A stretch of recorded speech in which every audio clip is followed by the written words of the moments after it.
Fakakta Comedy Funhouse Network.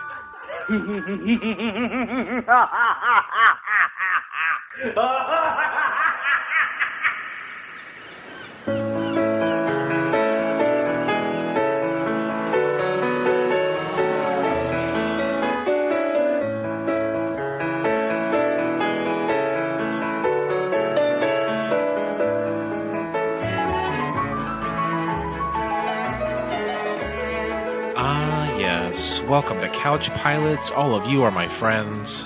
It's the show that dares to fly into the unknown territory of awful television pilots of the past.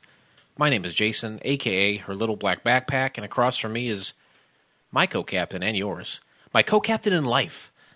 His name is Captain Philip Restisher. Good evening. Good evening. I'm your co-captain. But to me, I feel like we're also best buds. I think that's implied. I see it as this one like encompassing moniker. Right. And I appreciate you as a friend. I appreciate you as a captain. You bring it up.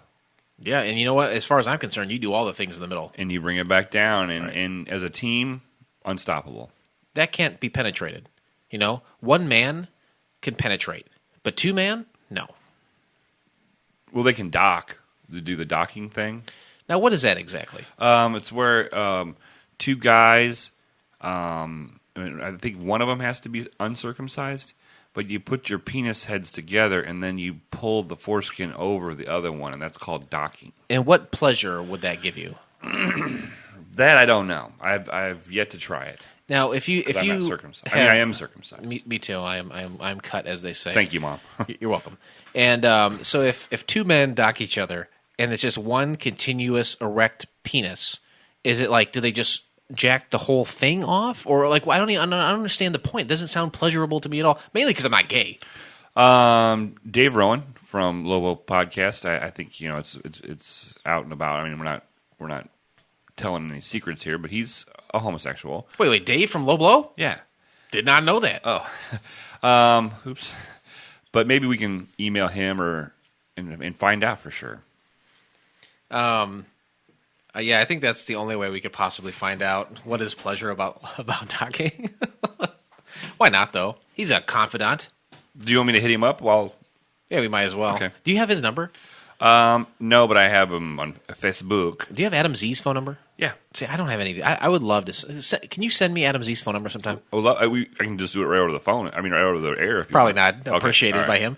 But I listen to the Low Blow podcast, and I always want to comment on their show because I enjoy it a lot. They just had a lady on recently. I think it's one that he's fawned over for years. Oh, yes, very much so. He was lathering as we were talking, as the podcast was going on. And I'd love to comment, but I just can't. And I followed him. I'm in charge, for the most part, of our Twitter account.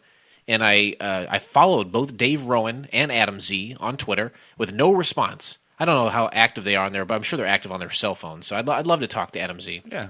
Well, I'll get you that information. Fantastic. And something else I would love to talk about, and I know he's been kind of a hot topic as of late, is our good friend DSJ. Yeah, I mean, a lot of our fans are enthralled about the story that has happened, and just all of the stories with DSJ. A number of people have contacted me and said, "When is DSJ going to take a flight with you?" It's impossible. We can't do that. It's not happening. He can't get in. We don't let him into the captain's lounge. Right. He's not a captain. Right. You have to be a captain. I don't go into his janitor's closet. I don't have that. I'm not a janitor. Thank you. And he doesn't take the flights with us because he's got to help us take off and land. There's been a couple times, and I will say without a doubt, hands down, they are the scariest times. For whatever reason, he is not down there. There's been a few times. That is terrifying to us. So we need him down there to guide us because he's the guy on the tarmac. He's Tarmac John. His right. DSJ. He's down there on the tarmac waving those golden cones so we know where to go. And for listeners who enjoy the stories about him and would love to hear from him, get your tickets. CouchCon 2017. There's VIP tickets available. Contact us at CouchPilotSPodcast@gmail.com. Yep. We'll get you the information, the packets to order. And you know what? He's going to have to talk to somebody there, right? Absolutely. And you know what's really this is funny. Right? I told you. See? Wow. Just that simple. Something else that's funny is that someone said to me recently, I don't know, I don't even believe DSJ is real. And I was like... Mind blown. It's like, what are you on, sir? We got to make this stuff up? Yeah, that's ridiculous. We're going to make up an imaginary person for our podcast about us being pilots watching pilot TV shows. That's ridiculous. Why would we do that? We would have more time to talk about ourselves if we didn't talk about DSJ. Yeah, and then we're narcissists since we have our own podcast. Oh, that's the only reason I podcast. So why would we give someone else airtime? If they didn't exist, that'd be a waste of our energy. I think so. Of course, he's real. I mean, we've documented his ongoings and the drama that is DSJ for well over a year now, and today is no exception. A few weeks ago, we're knee-deep into fan feedback, these great audio voicemails. All of our frequent flyers love getting their hands on this phone number. It's 910-PILOTS-1. You can call us anytime. I think we prefer to be called in the middle of the night. And you can leave us a message. We'll play it on the show. We'll break it down. We'll analyze it. We'll talk about it. We had someone call a few weeks ago, and it is someone I will admit I had an encounter with on perhaps more than one occasion. What would be considered an encounter? Like when you take your mashed potatoes and you build it up, and it's some sort like an alien kind of encounter. You're sitting at the kitchen table, and Richard Dreyfuss is there. Oh, that's exactly what I was thinking. It's a close kind encounter. I got you. And so this young lady calls in the number again, 910. You had sex with her. All right. Yeah. Was I not supposed to say that? No, I don't shy away from the truth. Right. Okay. I can handle the truth. I'm a truth teller. I'm a soothsayer. Yeah. An ill rhyme player. Very good. Who's that? That's me. That's you? You just came up with that? Yeah. Nice. Watch out, Dustin. High five it. This lady says, guess what? I know your nickname is her little black backpack. You got my black backpack filled up with baby juice, and now there's a baby growing inside of there. And then the voicemail, she was kind of threatening and kind of angry. It wasn't something that was pleasurable in regards to listening to. She cornered me, as women often do, and she says, "Hey, what are you going to do about this?" And I said, I start like patting myself in my wallet. I've got nothing on. Right. What do you want from me? One of the poorest men I know. Thank you. And I say, I don't know what you want from me. All I have access to are these frequent flyer points, and they're not worth nothing. And like the Bitcoin, we're working with internet properties. We're working with food banks. We're working with other services. So you can use these frequent flyer points as a form of currency. Right. And we have talked about it since day one when we launched, no pun intended, sorry, the frequent flyer program, that if circumstances arise, for either one of us, that we had each other's backs in regards to using the frequent flyer points to get us out of trouble. Right. And oftentimes we are back to back. So we've kissed back to back. That's what we do. We're famous for kissing back to back. You know what? The fans are clamoring for it. Let's just give it. Let's give them what they want. Okay, ready? Stop it! Damn it! No. Oh. Yeah. I would say that this woman was frustrated with the fact that I offered her frequent flyer points, and I happened to meet her through DSJ. Right. To me, the jury's out.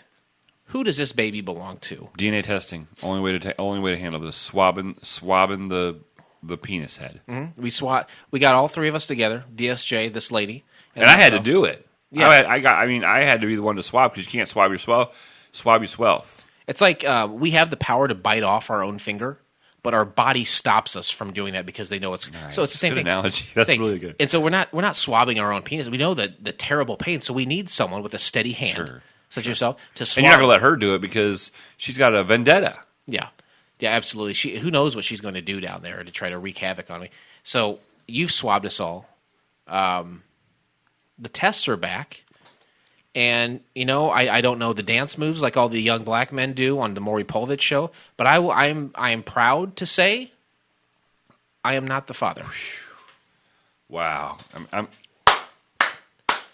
Good job. You know what? Good job. This is a human being we're talking about. Both the woman... Right. There's both the woman... Well, the baby for sure. The woman... She's a pod. The jury's out on that. She's a pod. Yeah.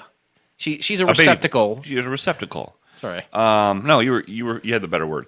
I'm glad this got figured out. and people are probably on the edge of their seat right now. 2 men were swabbed. Yeah. They say, Jason, not the father. Right. So, obviously, I mean, spoiler alert, I guess, the results came back from DSJs, and let me... Now, I will say, this is the first time we're seeing this. Right. In the matter at hand, we, the people, find DSJ is the father. DSJ is the father. Wow. You know... Oh, my God. Oh, Jiminy Christmas. He doesn't... Yeah, this really does open up kind of a whole mess of worms here. DSJ, as we talked about in the last episode, recently married, kind of out of nowhere. He married some woman out in Las Vegas while he was AWOL for a few weeks. Penelope Piper Patrick. Yeah, so he's married to this lady. He's got a baby with this other woman. I don't know. We need to talk to his mom. We really need to talk to his mom. We need to let her know what's going on. I do feel a sense of relief for myself. Of course. I mean, those frequent flyer points are going to be worth thousands of Bitcoins. Right. So I would just say DSJ start DJing. Start DJing as a fourth job because you're going to need that money. DJ DSJ. I like it. Wow. I wish he would come on the show. I mean, I wish he could come onto the plane to. I wish he'd start coming on the plane rather than some girls to start making more babies. When he's cleaning the plane, just come in it. Yeah. Don't come in some girl's hoo-ha. Right. Come in her mouth. Yeah. That's what butt. That's what we all. And I think that's what DSJ's mom preached to him too. Oh yeah, she's always like in the mouth or the butt, but not the poontang. That's right. Not in the baby button. What about baby button? Chili's baby button ribs. Congratulations to DSJ. He's going to be a father.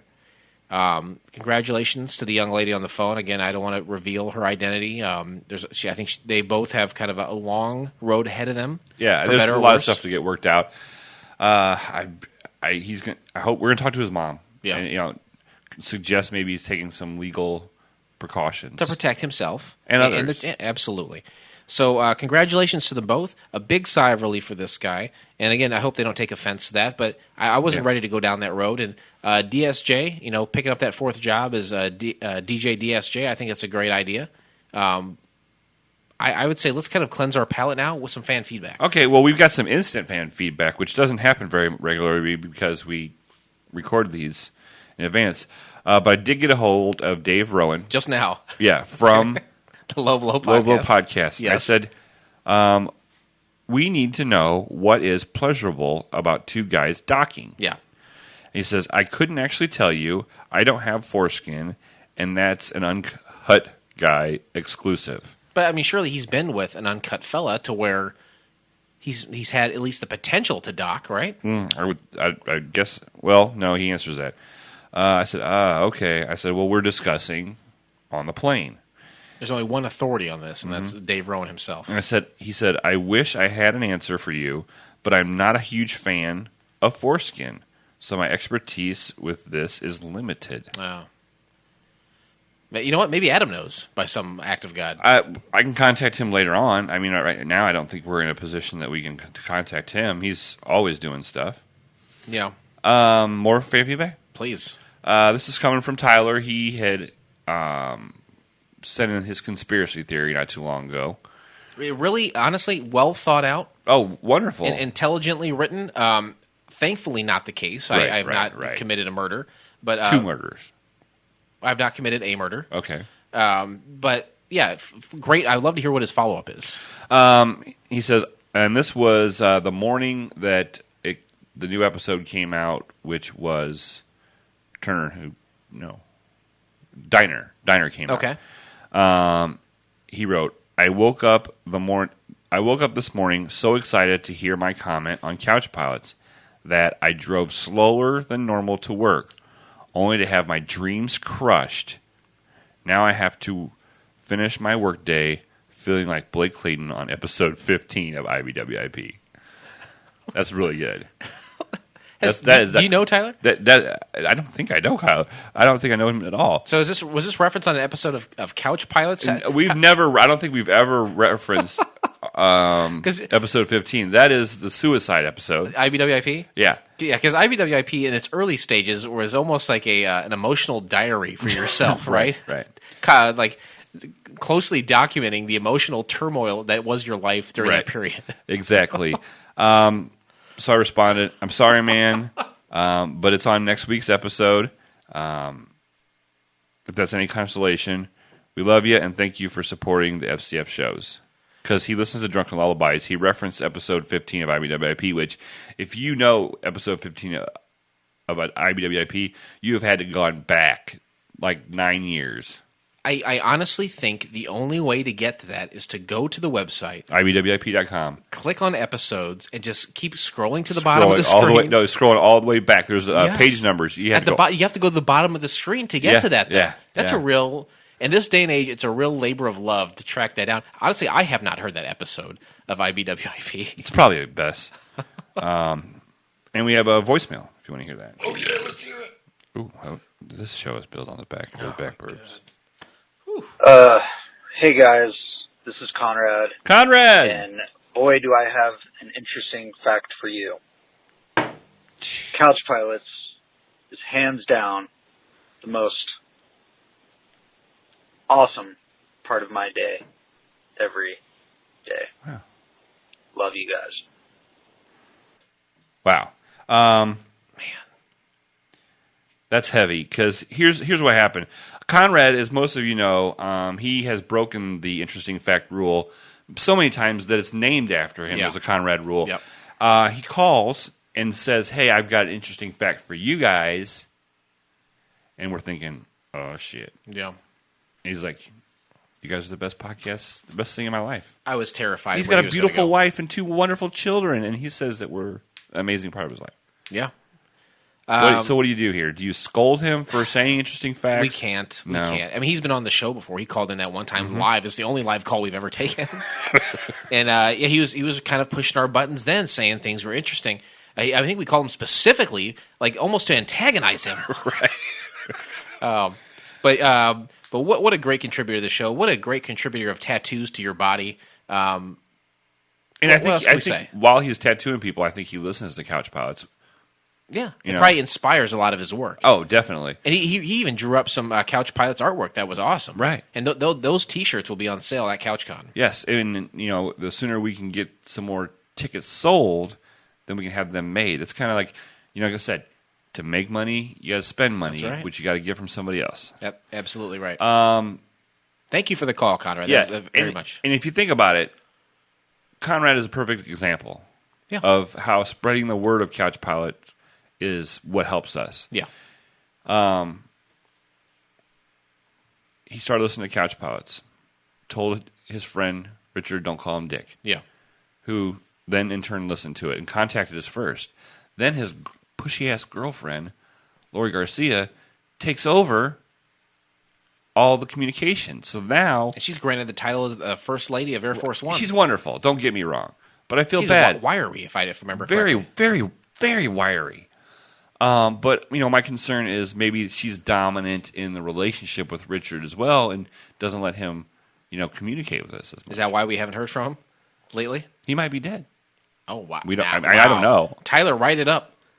Tell us what you think. Yeah. Is there a story there, Tyler? Yeah. How did Richard, don't call him Dick, Big Dick T, how was he murdered by Lori Garcia? Wow. So much to take in. I think it's best that we just board the plane right now. Yes, sir.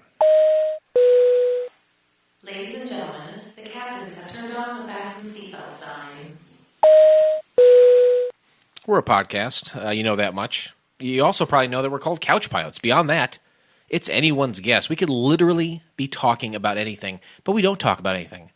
No politics, no religion, no cops. Oh, I thought you were going to say no her. I thought that's what we've always said. Oh, the movie Her? No, you always say that too. No, we don't talk about the movie Her. We don't talk about cops. Only failed television pilots. The shows with just one lonesome episode, the ones that time forgot, but we remembered. You're welcome, pilots. You're welcome. But what is Her? Who's Her? it signifies relationships. You don't talk about women. You don't mess around with Slim. You don't piss in the wind, right? You don't eat yellow snow. You don't tug on Superman's cape. You don't punch a woman in front of a police officer or her father. What if her father's a police officer? They cancel it out, and then you can do it? Yes. Wow. Exactly. Yeah. Okay, good. Today we discussed the pilot episode of NYPD 2069. Right? Seriously? Right? I giggled this whole pilot viewing. It came out in the year of our Lord, 2000 plus 4. Great year. Oh, wow. 2004, I think I graduated from high school in 2004? Yeah, that's when you graduated, I think. For me, I was 20 and 3. That's how You were old I was. 23? Yeah. Oh, so I graduated in 1994. I thought that was a bit. You really thought you had graduated high school in 2004. All right. I just remember the 4 part. Okay. 4-part harmony. How old were you? 20 and 3. Okay, so I was 29. Yeah, that sounds right. Way too old to be in high school touching girls. Way too old. Jeez, that last part came out of nowhere. Yeah, you're like the Billy Madison of podcasts, right? How about you? This is going to be another one of my great movies. Thank you, Daddy. Do you work at the Hooters? I would love to see you as a 29-year-old in high school. I would. You know what? Let's rate that pilot. I would give every hair on my body for it. You don't have a lot of hair in your I body. don't have much. So 2004. Oh man.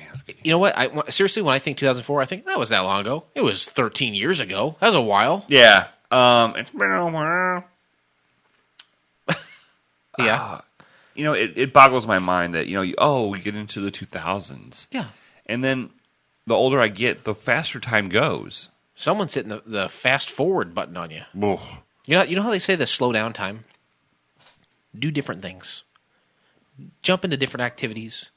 Change up your schedule as much as possible, because if you get in a routine, everything starts to bleed together. Right. Well, The days seem to go by faster, but if you're always doing different stuff, if you're always engaging in different projects or activities, it'll seem like time is going slower. this show is built in the back of his back ribs. Whoops, Christ. Anyway, that's how to control time. All right, let's quit podcasting.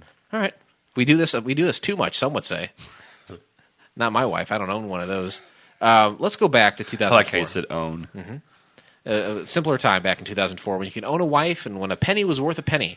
Let's take our minds back to that year so we can properly digest this pilot. Let's do it. The Boston Red Sox win the World Series in baseball for the first time since 1918. Finally. I remember that. The Curse of the Bambino. I remember that that World Series. It was a great World Series, and when they won, it seemed like the whole state of Delaware was so proud. Great state. You know what I love? Delaware steaks. You ever had one of those? No, I haven't. Criminy. Corn-fed beef is about the best you're going to get. A black girl? Mm-hmm. That's Is that right. what you're saying? Yeah, they. Oh, you've had sex with a black girl from Delaware. I felt like I was being pretty clear about that, but if you feel the need to say it more plainly, then yes. Okay. 86-year championship drought. It changed the course of popular culture. Remember that fucking terrible movie called With Jimmy Fallon and Drew Barrymore? What was that called? Pitch? Hot Shit Box? Pitch Perfect. Pitch Perfect. Yeah, so they were like, the Red Sox will never win. We'll make this movie. But they did win that year, so Right. they had to change the fucking movie. They're like, oh, shit. They took a bad movie and made it worse. I never saw it. It looked awful. I watched it. I think I was trying to have sex with a girl one time, and she was watching it. Do you feel like that movie is necessary in having sex with a woman? I mean, Drew Barrymore was in it, and so I was trying to do whatever I could to grasp at whatever. You like that? You like Yeah, Drew Barrymore? the girl that I watched it with was super ugly. Okay. My high school girlfriend, I always thought looked like Drew Barrymore. Really nice. High five that shit. Nice. Colin Powell announces his resignation, and Condoleezza Rice is nominated as his replacement for Secretary of State. Remember that? Remember that happened? Colin Powell. Yeah, I remember Colin Powell, but I wasn't into politics back then. You said Secretary of State, and I instantly thought of Thomas Jefferson, Sure. who was the Secretary of State and who was Secretary of the Treasury. Yeah. won Alexander Hamilton. They didn't like each other. No. But then when Thomas Jefferson ran for president against Aaron Burr, Alexander Hamilton, backed Thomas Jefferson. Do you feel that you would be more knowledgeable No. about history if every bit of history that you consumed was in the form of a song? Oh, definitely. I thought you were saying, if I had never heard. Her? The movie Her with Joaquin Phoenix? No. Hamilton. I want you to write. You know what? This is a little a way to slow down time for you. A new project. Go out there, find a time or an event in history that you're interested in and you don't know anything about. Okay. Write a play about it. You'll become knowledgeable, and you're going to spread your knowledge to people around the world. All over people. And you're going to spread it all over their backs and hair, and perhaps even win a few Tonys along the way. What do you think about that? I don't really I'm not into You dudes. can call him Anthony. Oh, okay. Or whatever you like. All right.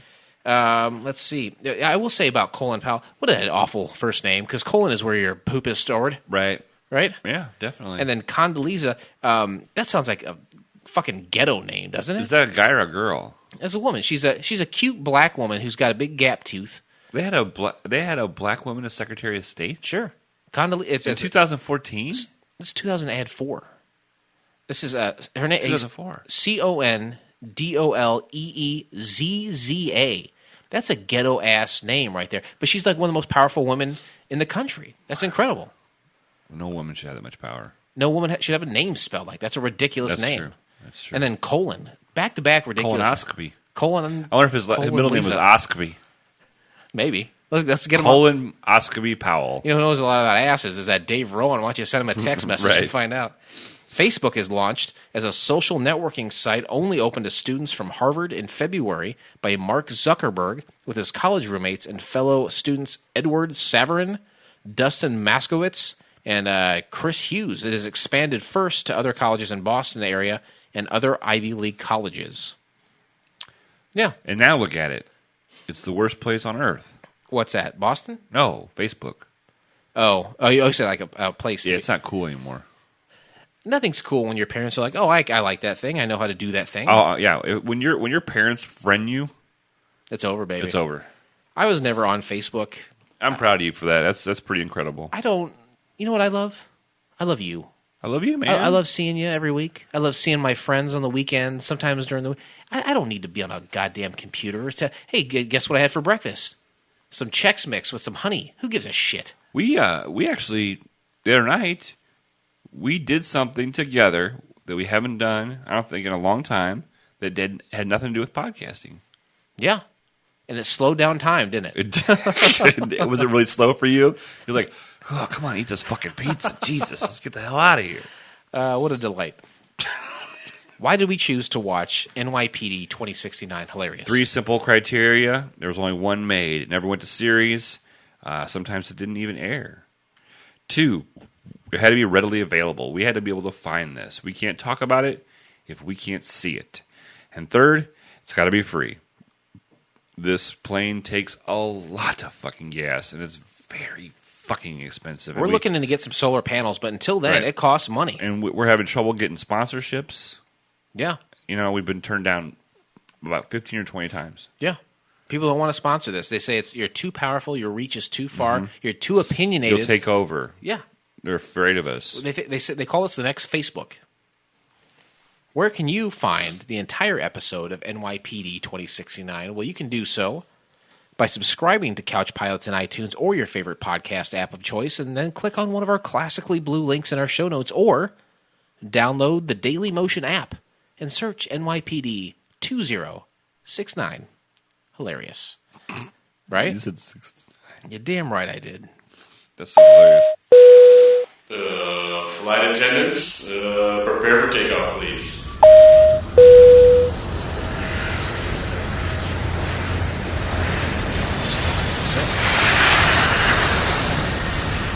It's no monkey business being in the air. And he last week he looked so happy. DSJ. Yeah. Yeah. He looked so happy. And again this week he looks happy. I don't think he knows. When my girlfriend was pregnant, I felt the same way. I didn't know. It didn't hit me till it hit me. Right. Oh, you're putting on a lot of weight. I can feel, a kick in your stomach, but it's not real until that baby pops out and lands right in your arms.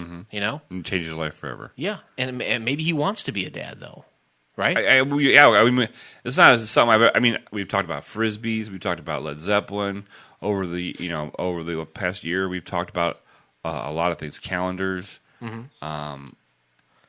troll dolls. Yeah. But we've never talked about, hey, I never thought to ask, hey, DSJ, do you want to be a dad? It never dawned on me. Never thought it would even be possible physically for him, but here he is. Here he is, staring down the barrel of a dilating vagina. As soon as we land this thing, we got to call his mom. Yeah, I agree. Summary of the pilot. NYPD Detective Alex Franco is cryogenically frozen after an accident, only to be awakened in the year 2069 to avenge himself and his family. I got to tell you, because 2069, right? Right. It's like when you had 2 girls, you're 69 and 2 girls. Yeah, that's exactly right. When you two fat girls. Yeah, thank you. This next segment we like to call Interesting Facts. There's not a lot of interesting facts for this. I really looked. Really? For being as new as it is, I thought I'd find some more. Not the case at all. I will say, though, before we get into interesting facts, it's just the name of the segment. Right. Conrad rule. The Conrad rule's in effect. I'm going to give you a couple facts. I want you to just stay silent, take it in, process it however you have to, but don't comment on these facts. It's not going to happen. I have no problem with that. Thank you. God, these facts, I tell you what, man, was not picked up as a series. Fact. Stephen Bochco has a writing credit on this show. He's written for shows such as NYPD Blue, Hill Street Blues, LA Lost. Stephen Bochco is kind of a legendary writer, and he had his hand in this show.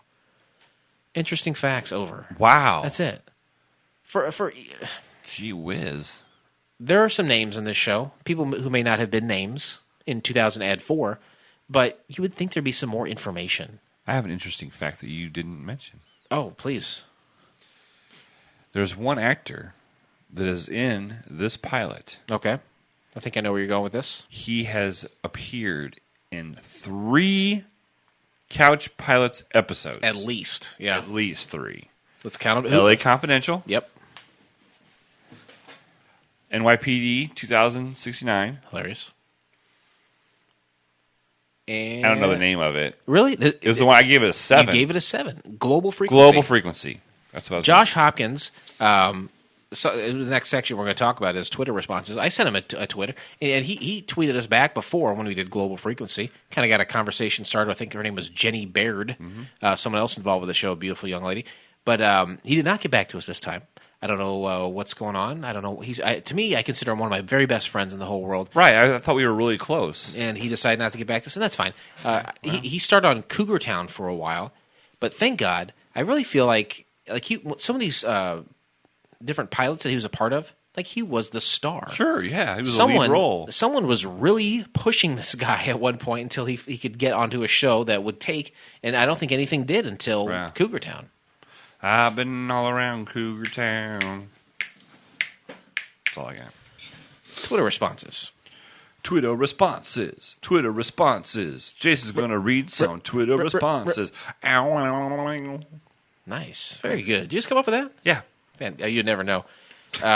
So 2004, all these people, they're probably still alive for the most part. We reach out to them. Hopefully they reach back. Only one guy did, and that's fine.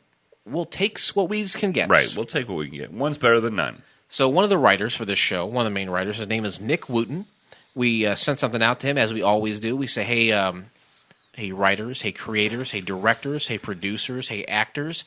If you had a part of this show, this is who we are. This is what we do. If you have anything you'd like to contribute based on this about this pilot, let us know. We would feature it on a show and talk about it. Whoops. And we said, hey, Nick Wootton, what's going on? And he says, Matt Olmstead and I are the bartenders in the club scene. The outfits could not have been more preposterous. That's the first thing he sends me. And I said, hey, thanks for getting back with us. You were robbed. IMDb doesn't even give you an acting credit. Wow. And he says, yeah, I'm fine with that. Look at this shirt. Horrendous. He says, though doomed, we had fun making it. I remember the squad set was massive.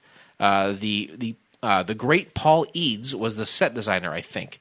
And I said, I think you're right. We were just about to tweet him. And I did. And I didn't hear back from him. Okay. Nor did I hear back from the aforementioned Matt Olmstead, another writer of the show. But still, a funny little insight. Sure. And I agree. There was a part when he is unfrozen in the future, and there's a massive squad set, like the police station. It did look like a very large set. Right. So kind of a testament to that. A little behind the scenes. Things you wouldn't know, right? Yeah, that's... Is that a curtain sounds like? Yep. That's the great and powerful Oz. You know what I always say? The great and powerful Low Blow podcast. Are you sick of spoiled white people and Donald Trump bringing you the news you could care less about? Are you sick of trolling the interwebs for penis-related news only to end up flaccid? Do you lust for Florida only the way a mother lover can? Then look no further than Fakakta Comedy Funhouse's Low Blow podcast with Adam Z and Dave Rowan. Streaming live every week at lowblowpodcast.net and available for download Thursdays at fcfnetwork.com. Appropriately inappropriate. Oh. Love that guy. The guy at the end there? That was the Dave Rowan we were talking about. Yeah. He's the gay fellow who didn't know about penis docking. Because he doesn't like foreskin. I mean, what? We could go on for hours about that. I do have a lot to say, but this is a long pilot. We cannot get into foreskin. Fair enough. Right now. Thank you for keeping that short. Let's break down step by step this pilot. It opens up step by step. Ooh, baby. When you get to your girl. Songs. Best Super Bowl performance halftime ever. Did they really? Yeah. Fantastic. Step 1. We can have lots of fun. Step 2. Gonna put it in your poop hole. I don't think that's Step the word. 3.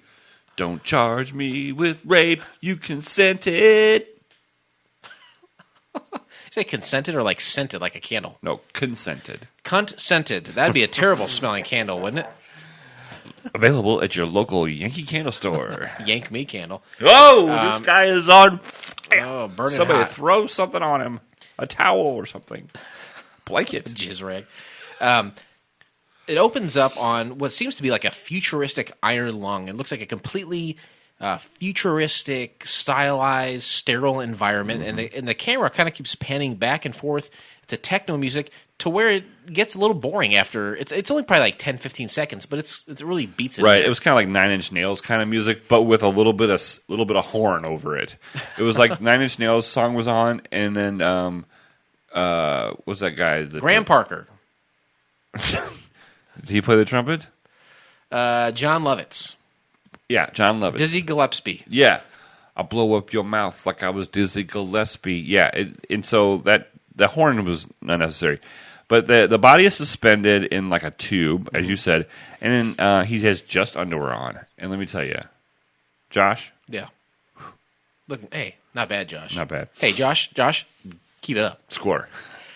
Then it fades out there, and you get panning shots of the city, kind of a camera going across the city. It's like that helicopter footage. You know, Yep. like they tie the camera to a helicopter and just go to town. Go to town. Cops, detectives are at a crime scene. And to me, I'm going to cut you off. I think you're going to say something similar. I'm going to give this a bump because immediately you see a naked woman, a good-looking naked woman, at least body-wise, on the ground, face down, ass up. That's the way we like to fuck. That's the way we like our dead women. That's yeah. And there is another naked lady later on. So let's go. This is my favorite though. And you see, and then there you got Josh Hopkins. Yep. Coming in as the detective. Alex Franco. Yep. And he sits down and talks to the husband or the boyfriend of this woman, and he's like, she's had a drug problem for a long time. She's got shady drug dealers coming in and out all the time. I don't know who the fuck. And this is a nice New York penthouse. This guy is dressed in a suit who he's interrogating. He's a wealthy, to-do guy, and they're living a good life there in New York City for sure. And that's Mr. Oh, that doesn't have his name. Go ahead. And then he says he's got a daughter. I got to go tell my kid. Mr. Kroger. Yeah, I think that's right. Halen Kroger. And immediately the cops are kind of treating him like shit. And I don't think that's a great approach. A lot of times cops or detectives will have an idea about something, but they play it close to the chest and they keep it professional. Right. But almost immediately, they kind of start casting dispersions on this gentleman. Right. Well, they don't have any. They're like, oh, it's just the one person closest to her. We're gonna assume he's the murderer first, unless we find out other facts. It's kind of the way they're treating him like that, which they should not. No, they're probably right in assuming due process of law. Thank you very much. So they then they take him down to the station, and he's there with his lawyer. And immediately we're in it.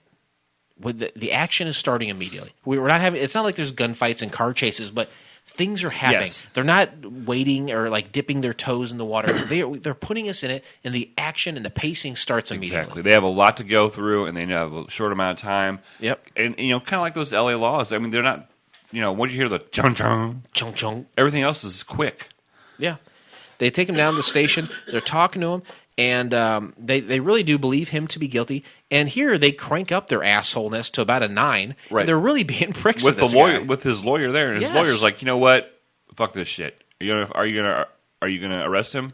Not right now. My client's trying to cooperate. Right. You're going to treat him like this. We're going to get the hell. And they did. They got out of there. Again, not playing it very well, if you ask me. How does that really happen in real life? I mean, is it a situation where if you have your lawyer and you're sitting there being interrogated by detectives, and your lawyer says, "You going to charge him?" And they say, "Well, not right now. We don't. Can you just get up and leave?" I would think there would be paperwork involved. I don't think you could just get up and leave. Everything I know about those kind of situations are from cop shows. That's true. So a lot of times they're like, we can only hold them for 24 hours. So, but who knows? Who really knows what the fuck the real truth is? Nice. Next, this show is built on the back of his back burps. And if you don't know that, get the fuck out of here. I think I lost a nut. Jump out of the plane right now if you don't know that this show is built on the back of his back burps. Next scene. Alex is outside at night. Yeah, he's outside at night in New York City. Walks up to a newsstand, picks out a couple pornos. And that the newsstand guy is that fucking... a big fat Italian fucking guy who plays mobsters all the time. I think he is. I was looking at him too. I was thinking, I bet that's Big Pussy from The Sopranos. It wasn't him, but it is another guy. It's another guy. Yeah, I think he was. Was he in the last season of Marin? Oh, that guy. I don't know. I know who you're talking about. Yeah, it is very like. I don't care that we're recording right now. Did you like the last season of Marin? No, I don't think I did either. No. He was very proud of it, and I understood what he was doing. But it dragged, and it was odd, and it was out there, and it wasn't. I mean, hey, first season 1, I don't want to see a fucking every other girl in the world. Thank you. Season 2 and 3 found a good pace. Right. The fourth season of Marin, you're right. I liked because the first seasons were like it kind of paralleled the Louis show. Right. Like that's the character of Louis was like a few years behind himself in real life. Like he was a guy who's kind of known, but wasn't a huge guy like he is when the show's being made. Same thing with Marin. He's a few years behind. He's like, you know what? Instead of keep going with that, I'm going to veer off into like a direction that I'm not in my real life. I get it. Not good though. Not in his real life anymore. Yeah. Yeah. I didn't care for it. I applaud what he was trying to do. Yeah, but, he was trying to. Yeah. Oh well. Too much Dave Anthony too. That's that fucking weird friend of his. Yeah. Little goes a long way. Let's close the book on Mark Maron like we did Mason Reese. Okay, absolutely. So he's getting all this porno. He's just got stacks and stacks of pornography. He's buying. He gets a phone call on his flip phone. Yeah. And he's like, "Who is this? How'd you get this number?" And he's like, "Yeah, okay, fine, I'll meet you there." Yeah. And then he goes across the street and is immediately gets hit by a fucking taxi or a truck. Decimated by just totally like. His limbs were facing the different directions. Like 40, 45 miles an hour, splat, flip, hit the cement. He's on the car, or on the floor, on the concrete rather, kind of passing away. And he sees that Halen Kroger guy. Going down the subway stairs. That's unnecessary.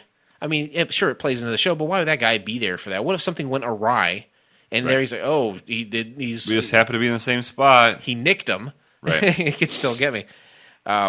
Next thing you know, you see Alex, tubes all in him, beep, beep, beep. He looks like, they don't really say what's going on with him, but it looks like he's in rough shape. Oh, yeah. But he's our hero, so you're like, oh, he's got to pull through. Right, this is the first 5 minutes. Mm-hmm. And then you're introduced to the female love interest, which is his wife, and she comes into the ICU. She's talking to him. I see you too. Oh.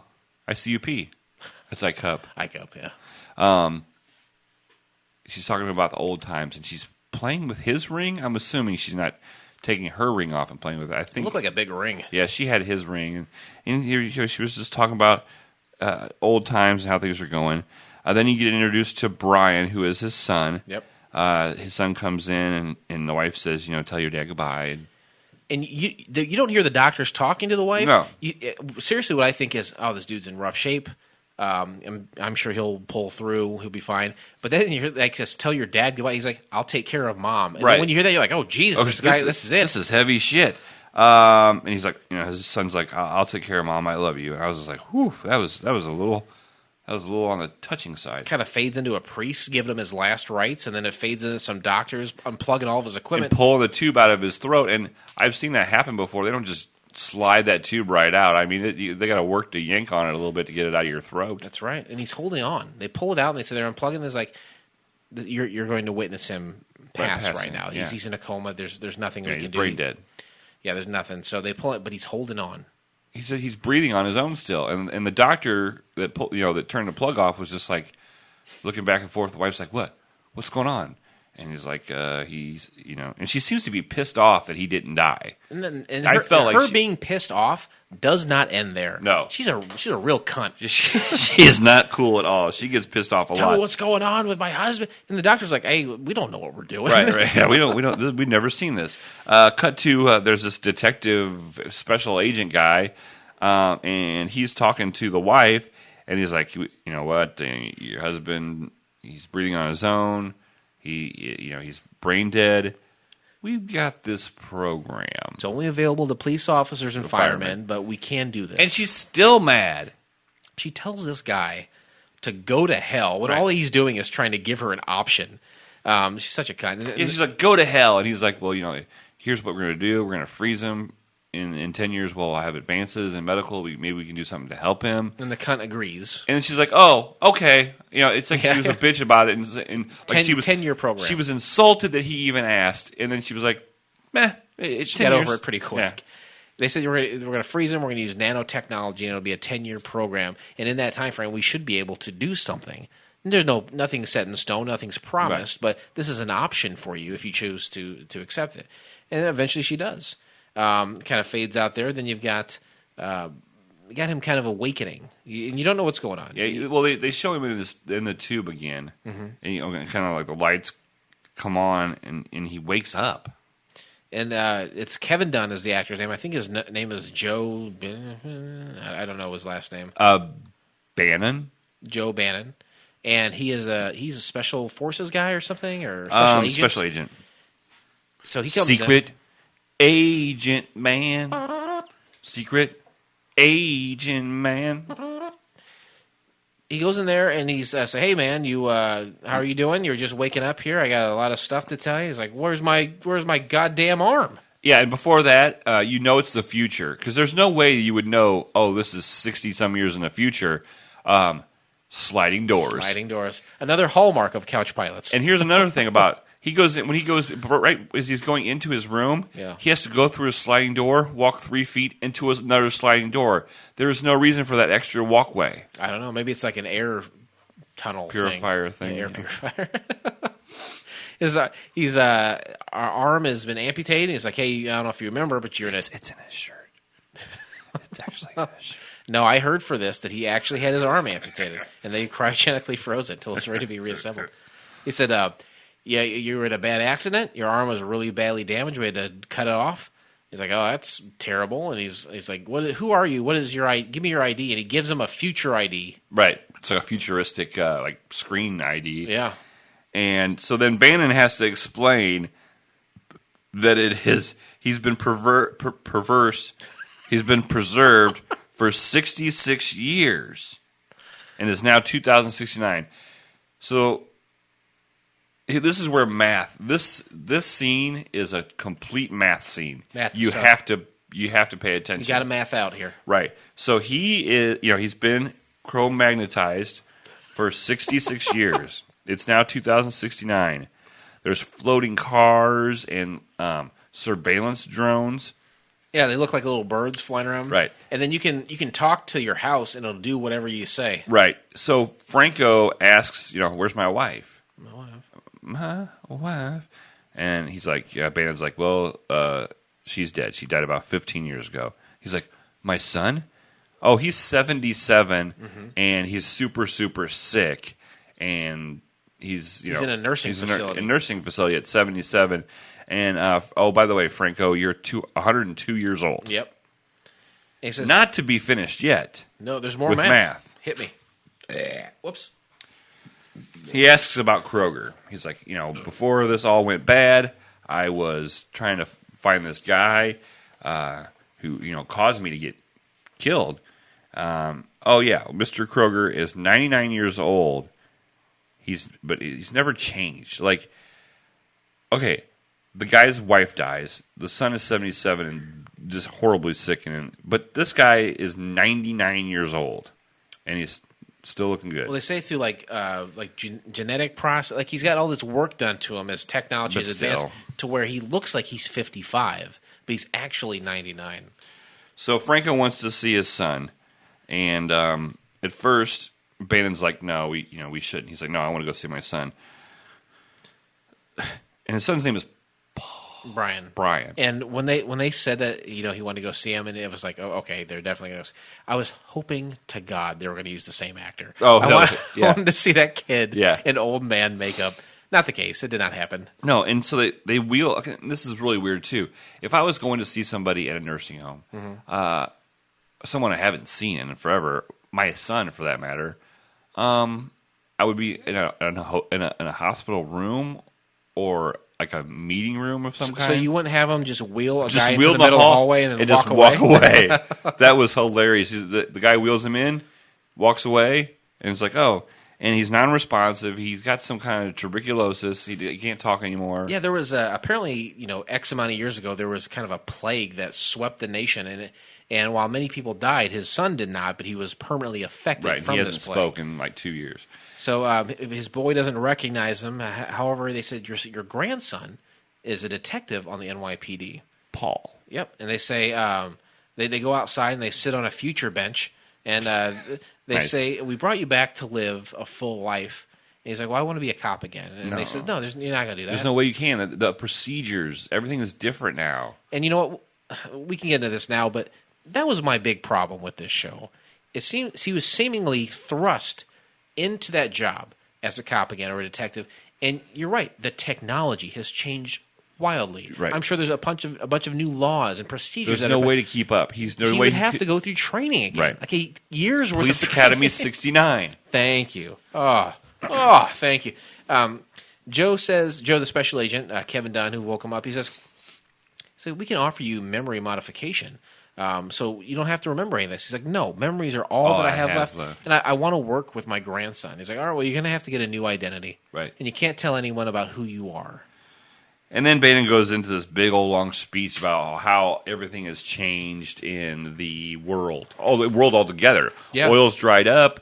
There's above ground and there's below ground. Like below ground is like the seedy place of the town now. Said law enforcement is immediate. People wear space glasses and have robo arms and doors slide all over the place. Yeah, everything. And we could go on for hours about all the details about what's different about this, but I don't know. It reminded me of Judge Dredd, especially later as some of these things happen. Is that the person who does the arresting is also involved in the immediate prosecution and sentencing of that individual, and then everyone's got these augmented reality. Are you familiar with augmented reality? Google Glasses. Yeah, I think that's a good example. The Pokemon Go that was such a hit. Mm-hmm. That's augmented reality. Did you ever do Pokemon Go? Yeah, that's augmented reality, right? It is? Well, you're looking through that. You're seeing the world through the camera of your smartphone, and then they add shit in it, like a goddamn Charizard, right? Yeah, it was. Oh, I guess when they take the picture. I guess. I did, to me, yeah, I see what you're saying. Anyway, he's given a new identity. Bolander. Yeah. Alex Bolander. Yep. Not to be confused with Highlander. Or Derek Zoolander. Everything is voice activated, and he says the population is twice what it was in 2003. So we're talking probably 13 billion people on the planet. Yeah, and he's really enthralled by this where you could just tell the computer you want to change the color of your walls. He does it 3 times. He's I like this part. Red walls red. They turn red. And the whole time, Bannon's trying to explain stuff to him. And he's just staring at these walls. Blue walls. And then finally, gray walls. This is one of my favorite parts besides the ass from the beginning. He says, how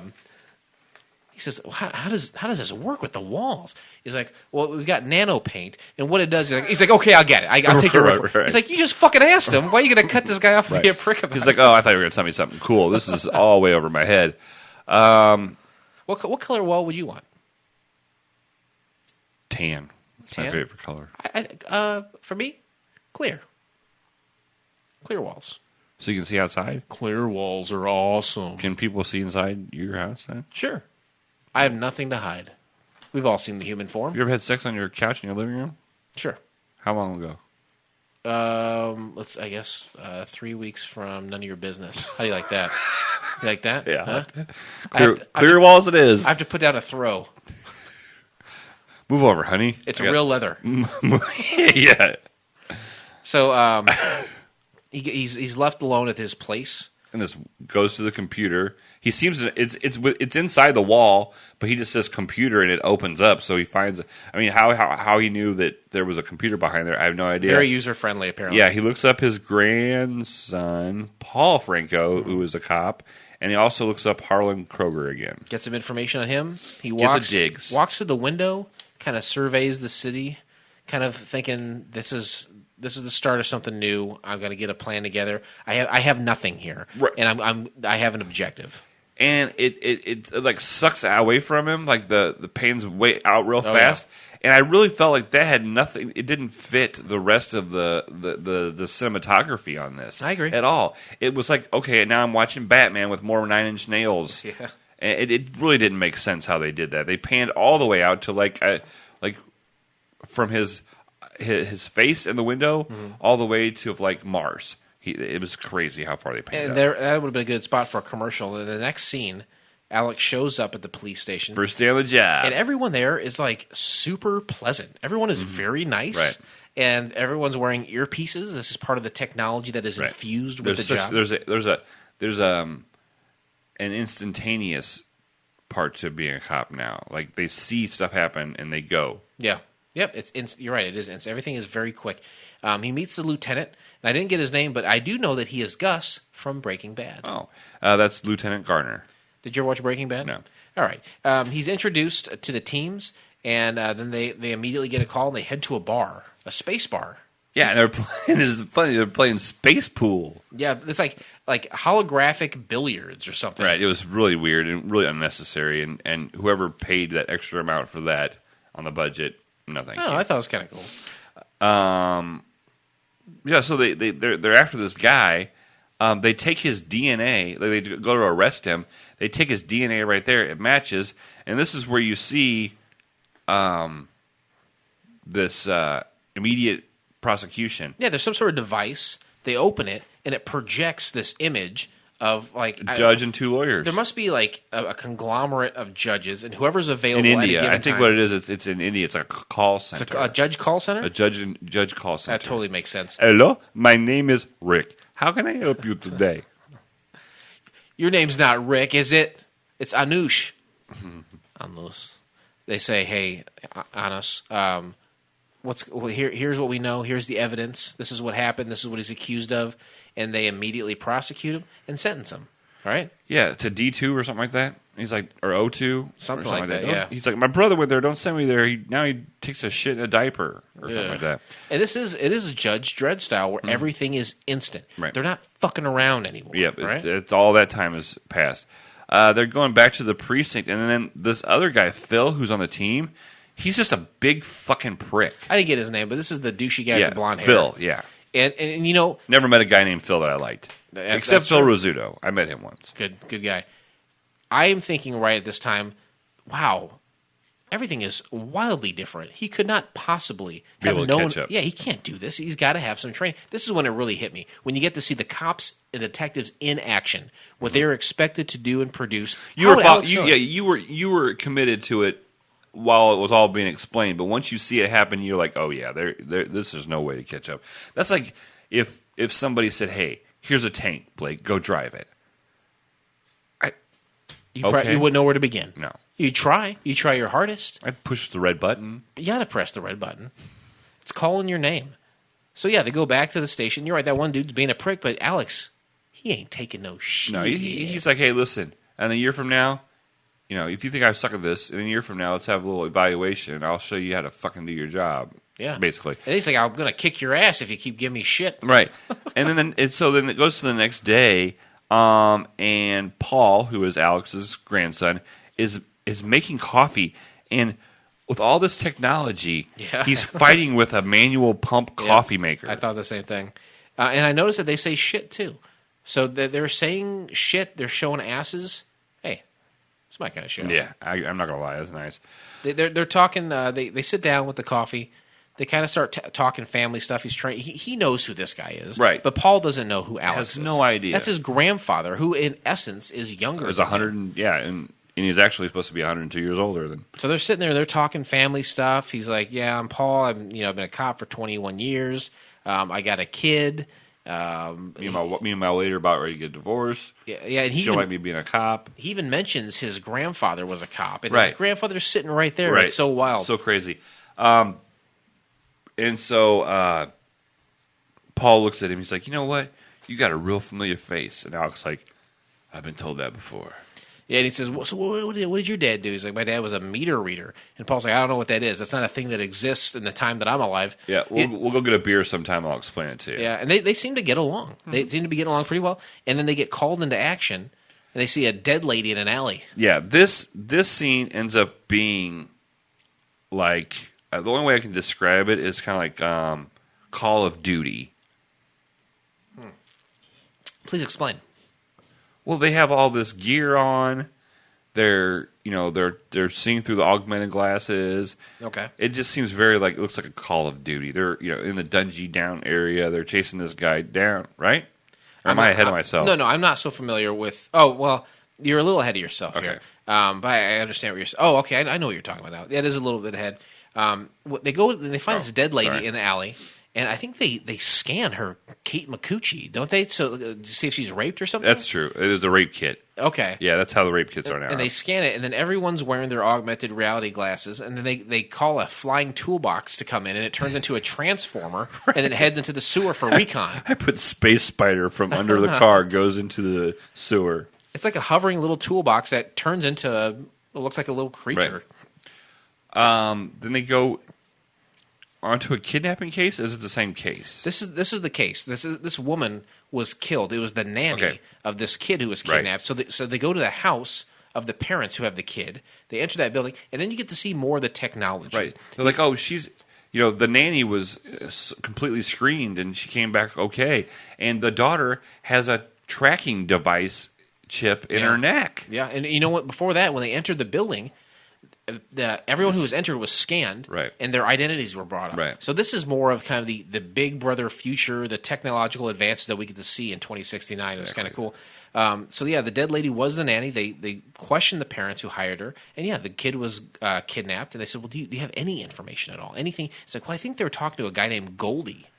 And so again, a testament to the technology. They put that information into their computer phone, and it immediately pops someone up. And then you're going to the next scene. I mean, this stuff we are popping. We're really moving. They're down underground, which is it's like the bad part of town, but it's underground. And they do kind of look like futuristic Call of Duty guys here. Right. You're I'm sorry. Kind of a SWAT team. I got a little ahead of myself. No, you're right here, though. That's the problem I have. They find the guy, and he's watching a hologram of a stripper. Oh yeah. That's how futuristic. It's like we don't have strippers no more. We just have Princess Leia fucking hologram girls giving dances. I mean, that wouldn't do anything for me. We're getting closer. Right now they have virtual reality glasses. Mm-hmm. How much longer before you think porn breaks into virtual reality? We're almost there, man. But I don't think I'm saying. Well, it won't do anything for me. Like I don't. it's got to be really realistic. I mean, you're not going to feel them like sitting on your lap. You're just going to not now, but you just wait. You just wait, sir. It's going to get there. All right, I will. You just wait. Was this girl? Was she naked? No, she had clothes on. Did she have tassels on her boobies? Oh, the stripper. I thought you meant the little girl. No, not the little girl. Good God. I believe she had tassel on her breasts. Yeah, this is one of my favorite parts too. When that stripper's holographic. They go in there and they rescue the little girl, but the dude gets away because he had like a detonator with the explosives on the little girl. Right. He's like, I'm going to blow her up if you guys come after me. Yeah, and so he escapes. Like he moves some cardboard boxes. He runs under these thing. Oh, my favorite part was to distract him. He like moved the top of like a garbage can, like rolled it against the wall. They chase him. Paul, again, his grandson, he's very dedicated, and he's in the lead. He's following him, and he kind of falls through the floor a little bit because there's a hole in the floor, and he's down there, so he goes to go down there, and he falls down. Right. And then the guy shoots him with like a ray gun or something. In the eyeballs because for some reason he flipped up his visor to have a better look or something, which I would think those augmented glasses would be the best view you could possibly get. Yeah. Lifts up his visor, the guy shoots him with a laser taser thing right in the eyeballs. What is that thing? It shoots It's a like futuristic gun. It's like a taser laser. It is like a taser laser. And shoots him from a distance right in his eyes. But I don't know what happened to him. Alex gets down there and he checks him. I didn't see what that interaction was, though. It almost looked like he said something to him, but maybe he didn't. No, I don't. I think he was. It was very fast. It was very dark. And then the next thing I really noticed was that Alex was trying to talk to this goalie guy, talk him down, instead of killing him. Yeah, he's like, I know. Those guys, all the other cops were like, "Let's kill this motherfucker." Yeah, they go down there, they corner him, and he's like, I know I'm dead anyway. He's like, no, you put down your weapon, you come out, and we'll take you in. We're not going to kill you. But again, he is not familiar with that time and the procedures that they go through. So the promise of survival does get him out. They prosecute him. They get the judges back up there on the screen, and the judge say, "Yeah, go ahead and kill him." Yeah, D5. And they stick a thing in his neck. It looks like a red pen. I was going to say one of those ash or cigarette lighters in a car, but like a big one, because it's got this glowing red tip. They put it in his neck, and he's looking right at him. He's like, "You told me you weren't going to get me killed. I was going to survive this." And he's like thinking, "What the hell is going on?" Right. We don't just kill you, And so then, they head back to the precinct, and again, Phil's being a dickhead. Phil is the biggest asshole in this whole show. Yeah, he sure is. And I guess Paul is dead. I guess so. Yeah, there was no last words. There was no making an understanding of what's happened. Just Paul is a dead man now. And to me, this is a real folly of the huge folly. This is turbulence at its best. Yeah, how much awesome interactions and moments can you have with your grandson? How cool would that dynamic be? Sure, they would become like a dynamic duo. Oh, I couldn't have said it better myself. Fantastic. Go ahead and try it. A dynamic. I can't. But what a wasted opportunity by killing this guy. That's so silly. It's really weird. So he's dead. Paul's dead. They say, here's all this stuff. It fits in this shitty little wooden cigar box. Why don't you take it over to his family? And he does. Alex takes it over there. Which is actually his granddaughter-in-law. Yeah, and his great-grandson. And he goes there, and the great-grandson, he's very small, but he's got like a deep voice. Yeah, and you know what his name is? No. Eli. Oh, is it Eli? Yeah. Nice. So Anna Gunn is the now the widow, and she was also from Breaking Bad. She was also with Josh Hopkins in L.A. Confidential. Wow, how do you like that? That is crazy. That's an interesting fact. You should have probably said that. I dropped the ball there. That's okay. She was. If you say it now, she was one of the whores.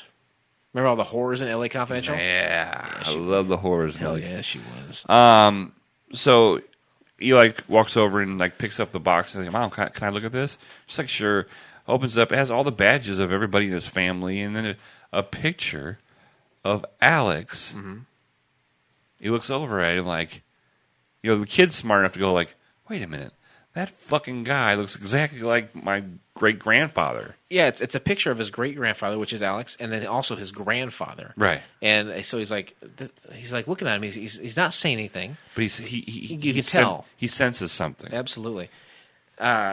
Alex kind of goes over to console him. He they kind of hold hands awkwardly on top of his head. And then and then I just, again, this is where I wrote down, it sucks that Paul is dead. I can't. It was the dumbest part of the writing on this. There was no reason for it. Why would you get rid of this guy so early in, You could have killed off one of the other members of the team. And Phil! Thank you. Fucking kill Phil. And you could have had some sort of Great emotional show. resonance. Kill Phil? Yeah. Yeah, the Tarantino classic. Fantastic. Then they go, the next thing is at the bar, and Alex is basically stalking Kroger, and this is where we see the writer is the bartender, right? Yeah, this is the club scene. And he goes in there. Messing in the clubs, and come give me a hug, I'm into having sex, I'm not into making love. The bar is super, tacky, too. Yeah. It's super cheesy and shitty. But, to, I guess, go along with his shirt, like the guy was talking, Right. Nick Wootton was talking about. But he's in there, and he's hunting down Halen in his free time. And he confronts him in the bathroom. He, puts him up against a wall, and he super could have killed him. Right Oh, yeah, there. he had that red pen. Yeah. He had that red pen, and the guy's like, what the fuck is going on, And he changes his mind, and he doesn't, kill him, when he should have.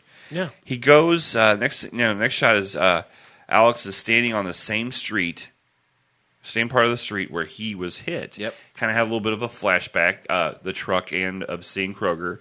And then he looks over and he hears some music. Yep. And he looks over and there's a Baptist Bible church, the Metro Baptist Bible Church. He walks across the street, walks in there. There's 5 blind monks. Are Singing. they monks? Well, but they're all in the same weird outfit. I don't think. No, they're not monks. Yeah, I don't think Baptists have monks, but there's what seems to be 5 elderly black blind gentlemen Right. singing gospel songs To 3 other people. There's only 3 other people in there, but they're singing their hearts out. Yeah. Alex is oddly moved by this. Yeah, he breaks down. And I think it's a more happenstance. He comes in here, and I kind of mentioned it before, but I believe at this point he realizes that he has nothing here. He has nothing on this planet, and he knows nobody. And then that's the end. Roll credits. That's the end. I think there's a lot of opportunity for turbulence in this pilot. Please remain seated as we are now crossing a zone of turbulence. I like to ask why the show didn't work, what we would do to improve it, where we'd like to go if it survived. Those are the things I like to focus on in the turbulence section. And I'll mention that I think it was a big blunder killing off his grandson. That was the only link he had to that squad. That was the only link he had to his past life. His son doesn't talk anymore. His wife is dead. He needed, he could have just become partners with this guy, and he could have, Paul didn't need to know. You could have let it go for a long time. Paul didn't need to know, but there's Something still they could have really marinated on. Yeah. What I think would be cool is instead of him joining the police force immediately, which just logically does not make sense. Right. I mean, he mentioned that guy, Special Agent Joe, earlier said, there's memory modification. Maybe there's a chance like the Matrix where they can implant memories or knowledge into his head. I doubt that's the case. So to me, I think it would be cool if he used his old way of doing things to maybe become like a private detective for maybe the first season while he's learning how to be a cop again. Right. Getting caught up on at least the software. Sure. How does he didn't even know how to log into this shit? That's right. I think it'd be cool if he was going back and going through police academy, and at the same time to make money on the side, he is doing detective work while trying to hunt down Kroger at the same time, doing all these things, and it could be a slow burn. It doesn't have to force him right back into it doesn't make sense to put him in the police force right away. My biggest problem on this one is the whole Kroger storyline anyway. To me, it's really unnecessary. The first 15 to 20 minutes of this show is not necessary. And if you can see, okay, he's a cop. Boom, he gets hit by a truck. Start from where he gets hit by the truck. You don't need to go into the whole thing about Kroger and all that. It's not necessary. It doesn't go. So you think take the Kroger thing completely Take the Kroger thing out because that guy's 99 years old. When he wakes up, he's imagine that his wife is dead, his son is about to die, but this Kroger guy is 99 years old and he's fucking still living and still getting pussy. That's unnecessary. Go ahead, show that he's a cop. You know what I mean? Show that he's a cop, and one night he's on the beat, or he's or you know what? Like Puchinsky. He's his soul put into an animal. Like Puchinsky, he's chasing down a perp. Yeah. Gets hit by a fucking car. He turns into a dog. No, and then go and get Cro-Magnon. Sorry. Turns into Cro-Magnon. No. Gets Cro-Magnon, they freeze you. He goes back to the time of the tribe. Is that what you're... I'm trying to follow you, Blake. You move too fast for me. I'm saying, don't take 20 minutes to talk about this fucking Kroger guy. It's unnecessary. And don't have him, he doesn't need a reason to want to be a cop again. He doesn't need a reason to go look for some specific person. He's a cop. He's a fucking NYPD cop. It's in his blood, Obi. Hey, forget about it. I pick up garbage. Did you like that? Are you just fucking with me? I loved it. If it had, I think this could have survived. I think there's a lot of cool stuff they did with the technology and being in the future. There's a lot of avenues to go down. Though. It would have been expensive, probably. I think this was expensive to do. That's another big piece of turbulence. Big chunk of turbulence. It's too expensive to make stuff look futuristic. You're right. I think it would have been pretty pricey in the long run. Let's see what other people had to say about NYPD 2069. Ladies and gentlemen, as we start our descent, please make sure your seat backs and tray tables are in their full upright position. Can I go back real quick and just say that also they needed to change the name? The name is dumb too. What would you call it? Space Cops? Space Cops. Something else. It just NYPD 2069. It doesn't tell you anything. Yeah, I agree. Yeah, it's not flashy. Other than it's in the future. Well, it's not flashy. It doesn't show, if you have a big title screen come by, it just doesn't look, it's just... Future Force. Okay, I like it. Cro-Magnon. Yeah, Cro-Magnon. IMDb score. Oh, man. Yeah. Putting you on the spot week after week. 6.8. Very close. 7.0. Very close. That's from 41 ratings. Wow, that's a lot of ratings. This has been seen by a lot of people. Just by, not a pilot, obviously, that we've done, but the film, The Social Network, oddly enough, about Facebook that we mentioned earlier. I was looking at that on IMDb earlier, and they have 500,000 ratings on that. 500,000. And that's probably not even the biggest one they have out there. Right. So you can see how many people rate these things. 41, in the long run, not a lot. No, but it's a lot for compared what we to see, some. For what we see. Critic reviews. Scott Reck from FilmJerk.com says, whether this show can work depends on the casting and art direction.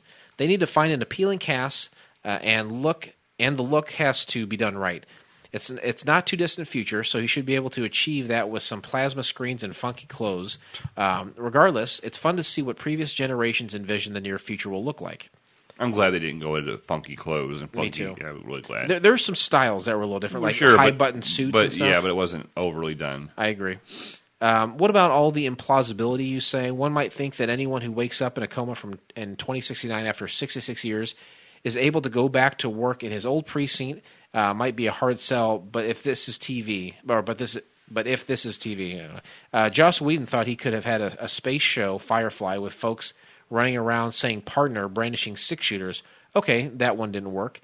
Maybe a better example would be 24, with more plot holes, amnesia, and kidnappings of the same person that you could possibly have happen in one day. If people, I mean smart people, not the Bachelor or Fear Factor people, can rave about that show, what's so far-fetched about this? Fox needs a signature drama that can last a while. The X-Files is a distant memory. Firefly will be canceled faster than you can say draw Yoda. And 24 can't possibly done a third time, right? So this dates this one. I think this guy likes to hear himself talk. 24 went on for a while, I believe. So it did do very good. And after the Super Bowl, they had 24 Legacy, which is a spinoff of that. Yeah.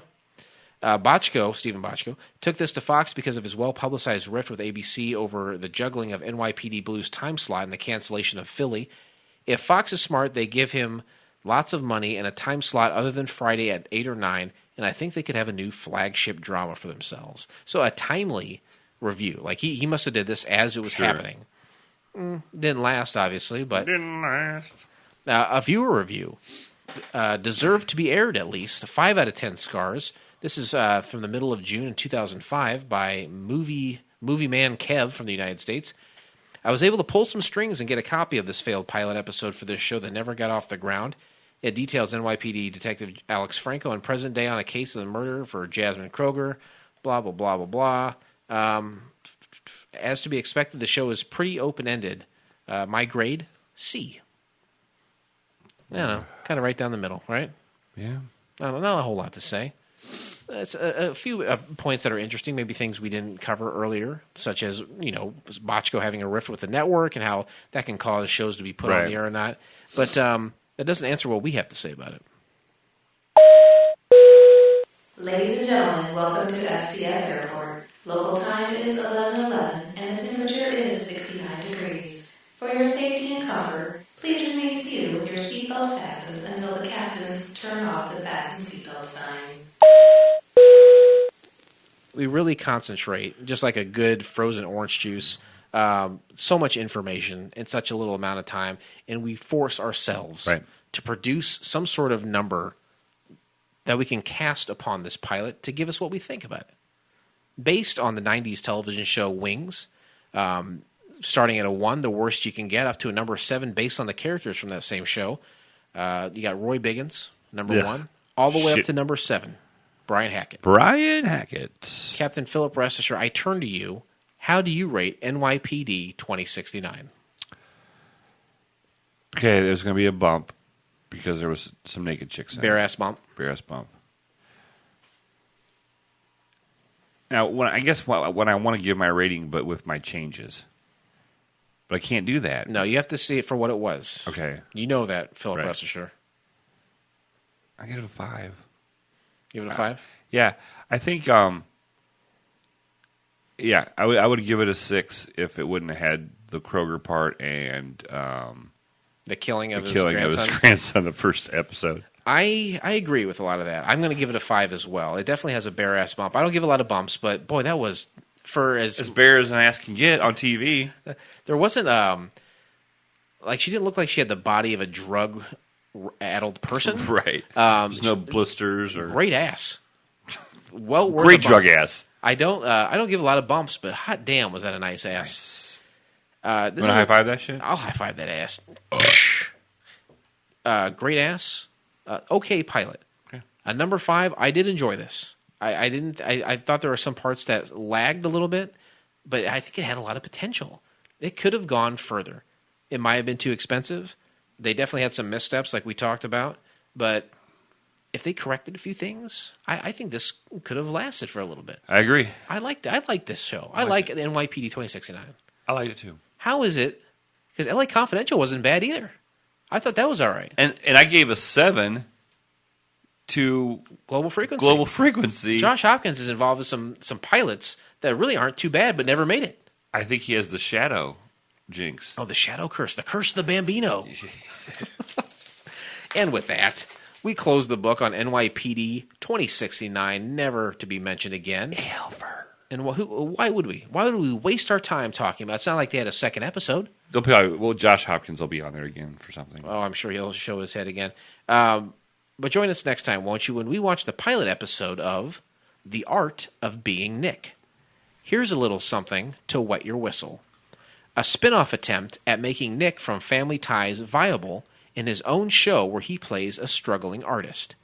You can find the entire episode by subscribing to Couch Pilots in iTunes or your favorite podcast app of choice, and then simply click on one of our classically blue links in the show notes, or go to YouTube. And you know what to do, Tube. Nice. I love saying that. It's great. We should get T-shirts. I hope you're being honest with me, because there was a time when you didn't like. It grew on me. It grew on me. It's grown on me. Okay. I'm not going to say I hate it. Okay. Well, if someone does hate it, let me know. Go to CouchPilotspodcast@gmail.com. Tell me you hate me. Tell me you hate my catchphrases or my cadence. I'll take it. Hate me today. The show is built on the back of his songs. Hate me tomorrow. Facebook. Hate me. We're there. Twitter. We're there. Instagram. We're there. Are you still singing? Yeah. Are you going to cry? That's a really sad song. No, I'm not gonna cry. I was just I could not stop singing it, but I also didn't want to affect the show. Thank you. So I was 6 and 1 half a dozen have another. Who sang that song? Oh, Blue October. Give us a call. 910-PILOTS-1. It's 910-745-6871. You can leave us a message. We've been having pretty consistent calls on this line, and we play them all. We want to open it up. Yeah, we have a lot of fun. Whoever you are, I don't care what you're doing. No. If you work third shift and your only opportunity is to call us in the middle of the night, I would say go for it. Go to fcfnetwork.com. It's a great website. It's the home not only for Couch Pilots, but so many other great shows like the aforementioned Low Blow podcast. You got the Drunken Lullabies. You got Sex with Heather. You got Low Blow. I already said that one. Whoops. IBWIP, the flagship show for the network, as well as the song Inside and Out.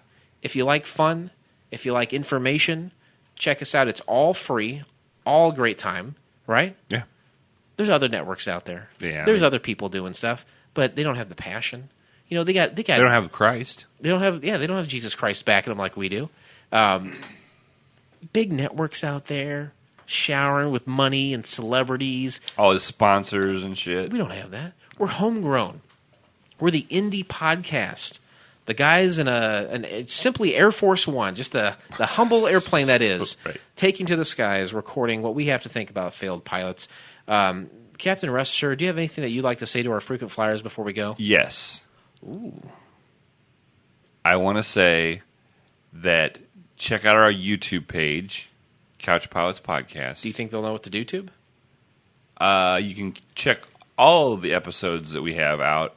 There's the audio format, and we're sprinkling in the video format for occasional shows.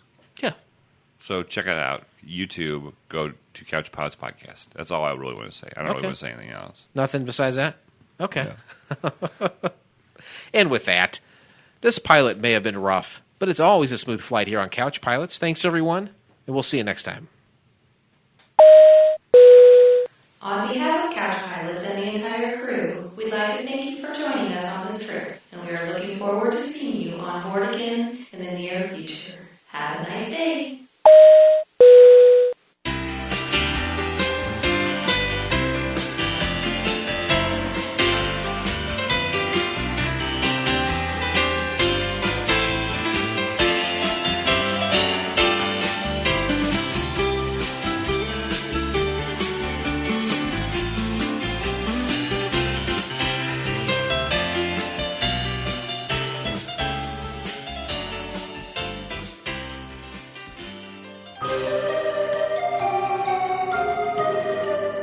This has been a Fakakta Comedy Funhouse production, produced by Jason Tosher, executive produced by Blake Clayton. For more information and content, go to fcfnetwork.com.